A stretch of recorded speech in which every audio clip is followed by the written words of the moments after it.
If we start with the beginning, the origins of life, which is the soul, then it doesn't make that much sense.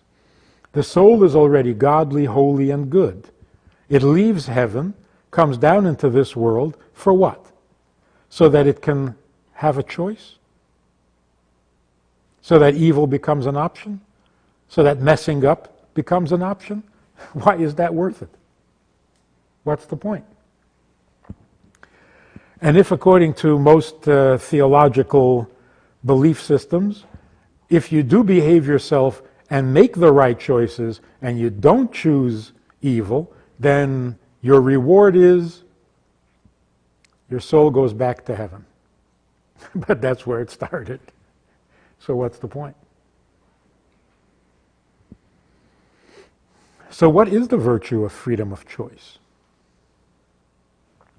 And so the question is asked over and over, why would God do this to a soul? So life, being born, needs justification.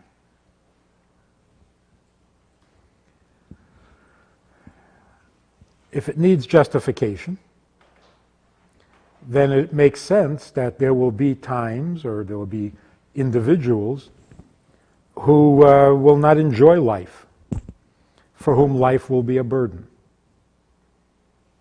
And so we have all the philosophies, all the teachings on how to enjoy life, how to be happy, how to find meaning, and so on and so on.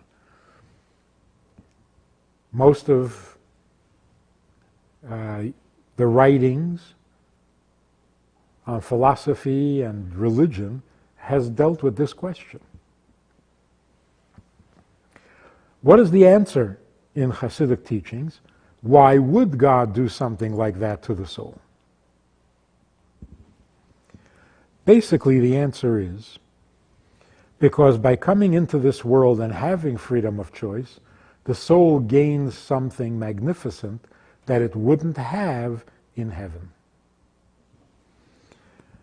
And that is the ability to be godly by conviction rather than by nature. So free choice is not exciting because it gives you the opportunity to do bad. That's not the part of free choice that we should be proud of. So it's not that we can be bad, we can mess up, we can do evil things. The greatness of freedom of choice is that when you choose to do good, it is your choice and it comes from conviction and effort. So that your good becomes gooder, that your holiness becomes holier, that your godliness becomes godlier. And that could not happen in heaven. Which means basically, in heaven the soul is holy because it doesn't have a personality, doesn't have an opinion.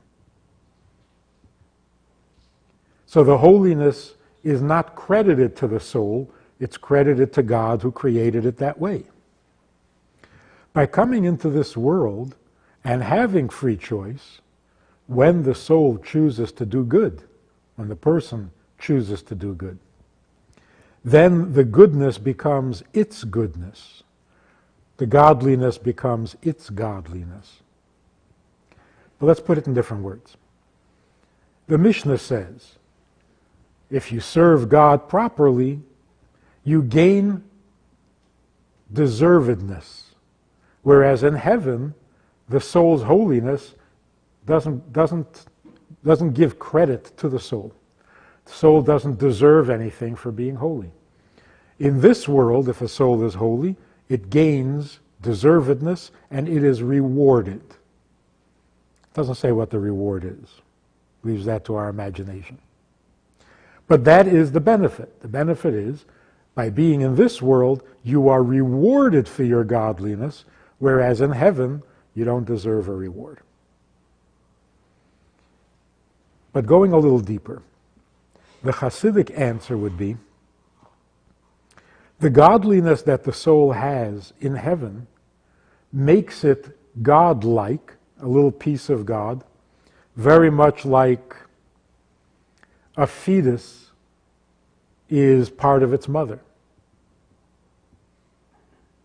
It eats what its mother eats, it breathes with its mother's breath, it lives off its mother. Once it's born, it becomes an identifiable person, a separate person, with its own personality, with its own will, opinion, needs. And eventually, it reaches maturity, and then it becomes independent in its thinking and opinion, so that it can have a relationship with its mother like two human beings, which means a real relationship. So children grow up and break away from their parents, not because they need distance, but because they need the ability to relate to their parents as an individual. Which means that as long as the fetus is a fetus, the mother is alone. When the fetus grows up and becomes a thinking personality, then there can be a relationship between the mother and the child. Same is true with the soul. The soul in heaven is connected to God with an umbilical cord. That's not a relationship. That is a oneness involving only one opinion and one will, and that is God's opinion and God's will.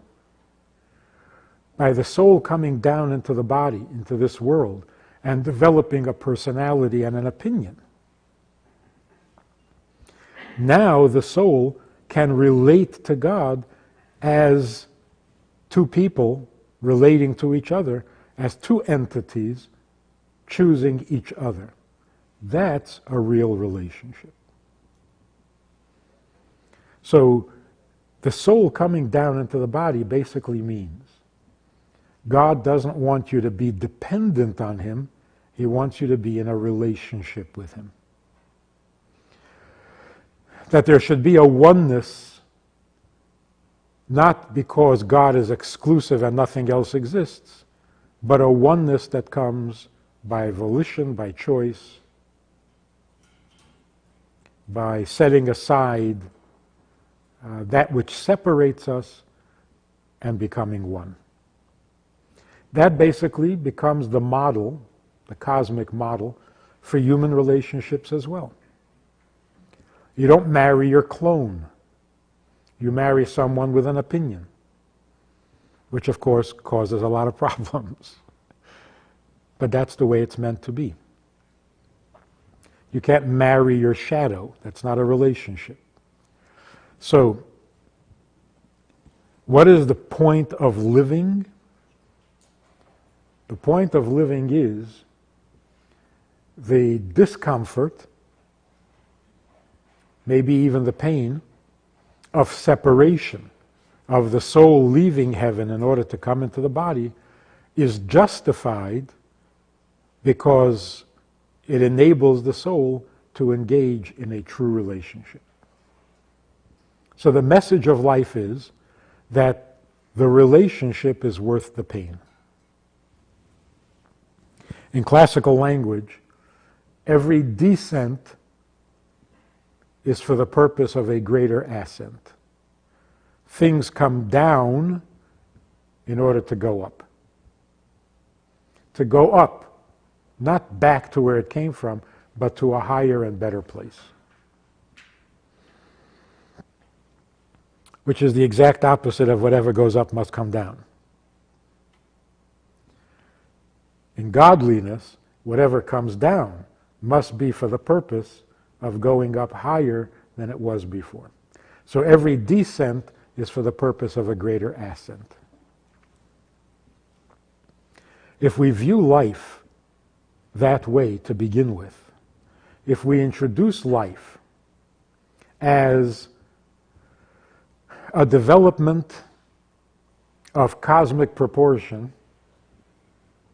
a need that God has to not be alone, but to become one with His creation and everything in creation, then we don't have to go looking for ways of making life exciting, interesting, worthwhile, pleasurable.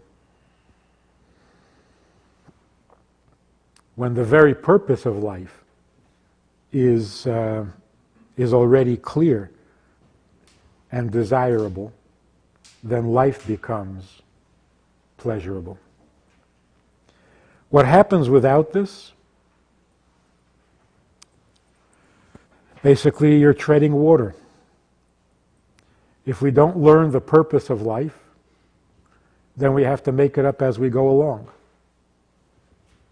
The result is that even if you come up with a great plan, there's a certain insecurity. You're not sure.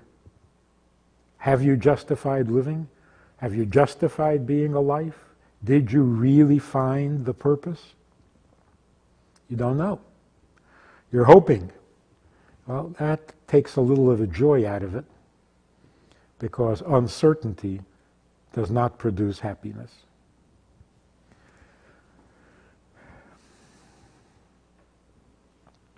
It's interesting, though, that in every generation, and many times within the generation, since the Baal Shem Tov, every Rebbe and Hasidim on their own have always continued to ask this question. Why would God send the soul down? The reason for repeating the question, for keeping the question alive, is not because we don't know the answer. It's because we need to consider the answer, we need to contemplate the answer almost daily. So it's useful and helpful to ask the question every day, right at the beginning of the day. So life is for what purpose? So why did the soul come down? Why are we here again? What am I supposed to do today? So that every day becomes a cosmic event. Today your soul comes down in the morning when you wake up. It's like the soul coming down into the body for the first time. And what justifies that?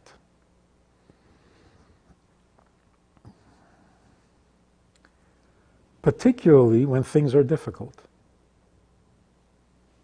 Here's the real catch, the real turnabout. When things are good, we think life is good. When things are difficult, we think life is not so good. But that's only if we're not considering the purpose of life and we're not starting on the right foot. Once you start with the right answer, then the difficulty actually makes life more meaningful, even more enjoyable than if there were no difficulties. So, if we want to be graphic about it, if we were to consider the sensitivity of a soul, it's something like the soul feels pain even when it's in a body. You know the classical fairy tale about the princess and the pea. A princess is a very sensitive person, and she can sleep on a bed with 7 mattresses, but if there's a little pea under the bottom mattress, she will feel the discomfort. That's a soul in a body. The body is like the 7 mattresses. The soul can feel pain even when it's in a body.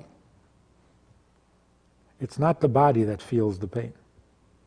So if the soul can feel the pain even when it's in a body, imagine what the soul feels when it's in heaven and is told that it has to leave heaven and go down into a world that is not a godly, holy place. The separation, the shock, culture shock of the soul must be incredible. In fact, the birth trauma is so great that we forget that we were once a soul. We forget that we were once a fetus. That's how shocking the birth process is, that it erases the tapes. It erases the memory. Besides the fact that we're taught the entire Torah while we're in the womb and then forget it all in the moment of birth. But aside from forgetting the Torah, we go to school and we forget what we learn also. That's not so unusual. But to forget that you were there for 9 months and that it was pretty nice, was a good life, to forget that completely, that's pretty traumatic. So the pain that the soul goes through is beyond our imagination. We can't imagine the sensitivity of a soul and how painful this must be.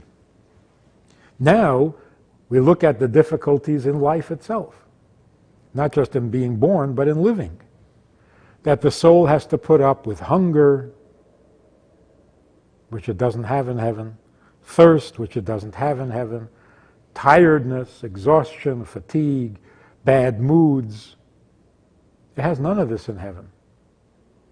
So when we experience all of that, it is a very strong reminder that the descent is very real.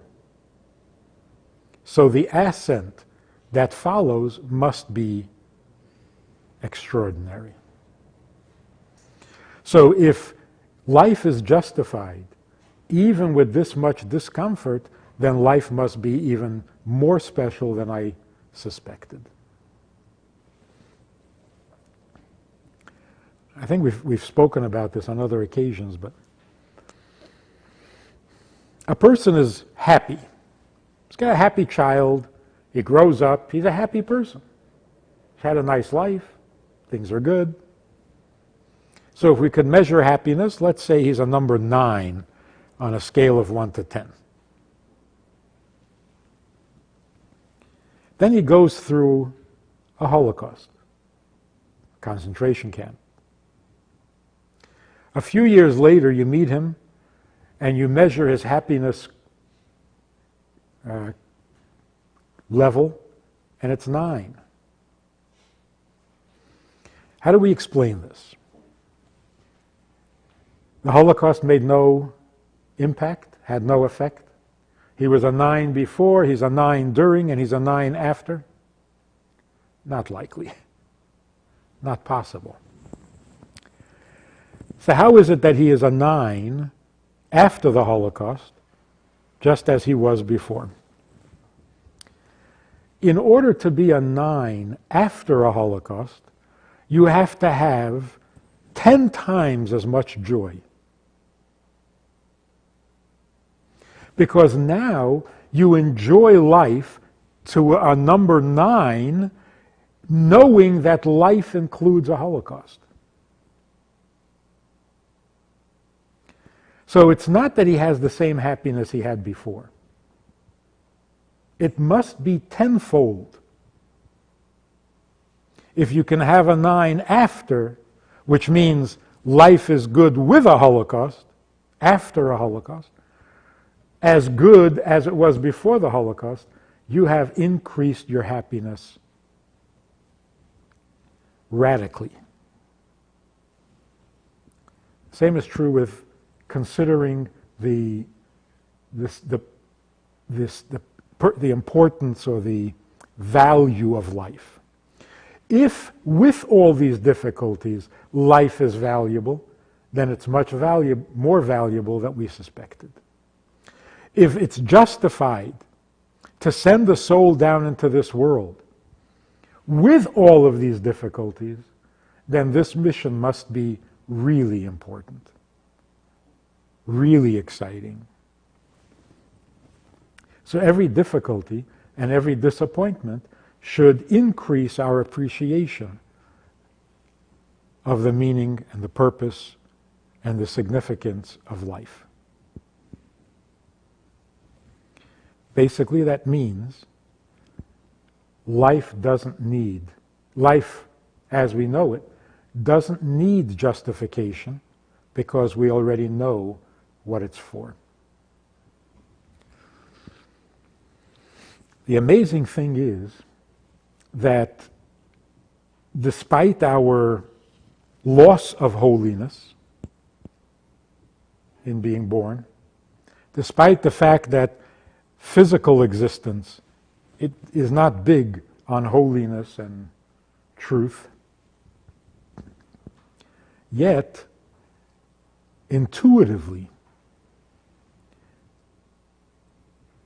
most people have a sense of the power and the significance of this mission. And that's why, without knowing why, people want to live. In very difficult times, in seemingly impossible times, people want to live. That instinct, which of course we simply call it the survival instinct without explaining where it comes from or why it exists. Science can't explain why, it can only describe what. So we know that human beings have a very strong survival instinct, and that is a natural instinct. Even things in nature have a survival instinct. Inanimate objects have a survival instinct. But where does that come from? What does that mean? A fetus has a survival instinct. Why? The survival instinct is almost like the presence of God in nature. The fact that nature struggles to survive, that's a little part of God being present and manifest in the physical world. Because it means something like this. Although we have a separate will, although we have a separate need from God, we have our own needs, we have our own opinions, we have our own egos, yet we are God's creation. And some effect, some touch of the Creator remains in the creation. And since God wants life, we, by nature, have an instinct for life. That's the only logical explanation there is. So we know the fact, we never had the explanation. Human beings and all things in nature strive to survive, want to live. Why? Because God created each thing with a purpose, every person with a mission, and that fact, God's purpose, God's intention, God's interest, becomes our instinct for survival.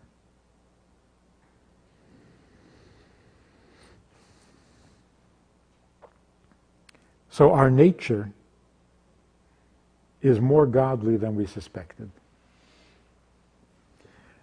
The godliness in our nature is a reflection or a byproduct of the purposefulness with which God created us. We find that the survival instinct is extremely intense and strong in every healthy human being. That's because God created us with a purpose that is important, crucial, true, necessary, vital. And so life feels that way, necessary, important, crucial, vital, even when we can't explain it, even when life doesn't look so pretty. So when we say everything in nature sings God's praises, as he says in Tehillim, in Psalms, this is one of the ways of explaining that. Where does nature sing God's praise? By wanting to be. In response to God's need to create us and have us be part of a relationship with Him. So that is the excitement of life. The excitement of life is that you wake up in the morning and you have a cosmic reason to be here. Not just a reason you made up. Not just a reason your teacher gave you, but a reason and a purpose that the Creator gave you, and it's in your nature. It's in your cells, it's in your essence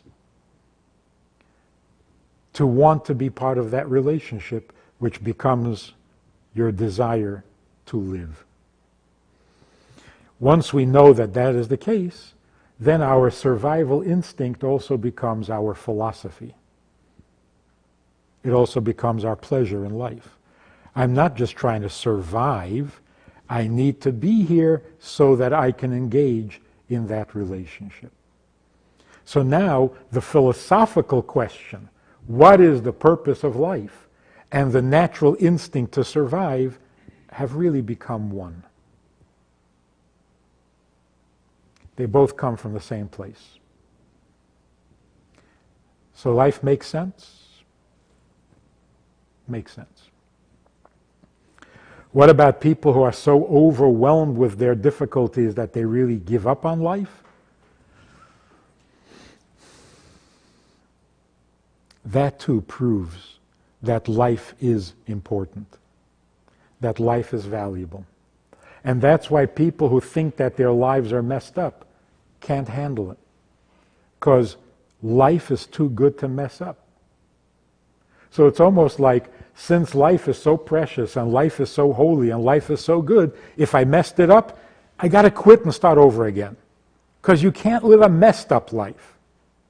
Not because it's too painful, but because life is too precious to be messed up. So rather than fixing the life, they gave up and are now despairing, hoping for a new life, to be able to start all over again, a life that wasn't messed up. The truth is, of course, life is very resilient, life is very flexible. If you mess it up, you fix it. It bounces back. You don't have to start all over again. So a person who gets depressed is thinking, this life is finished, ruined forever, I got to hope for another life or wait for something. No, life can never be ruined. Life is a mission. The mission never ends. So if the mission gets a little complicated, it gets a little messy, you work through it. The mission will be completed. Can be completed. And that too adds to the excitement of life. That no matter how badly you messed up, the mission doesn't go away. Your job security is absolute. So no matter how badly you mess it up, you're never fired. You wake up in the morning and try to get the job done today, no matter what happened yesterday.